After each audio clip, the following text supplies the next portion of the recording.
What do project managers do? Every project needs a key person, someone who is responsible for the team and project itself. A project manager is an all-seeing eye. They are constant learners with a complete overview of their knowledge base. They are involved in project planning and are constantly controlling and improving things. They make sure that deadlines are met. Every project needs good coordination, which is why a project manager is the main communication point for team members, clients, shareholders, superiors, etc. The main trait of successful project manager is his ability to lead teams.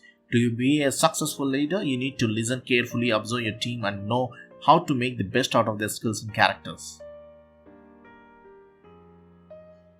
The most important duties and responsibilities of project managers: project planning, mentoring and leading the team, cost estimation and budget development, risk management and problem solving, performance evaluation and reporting.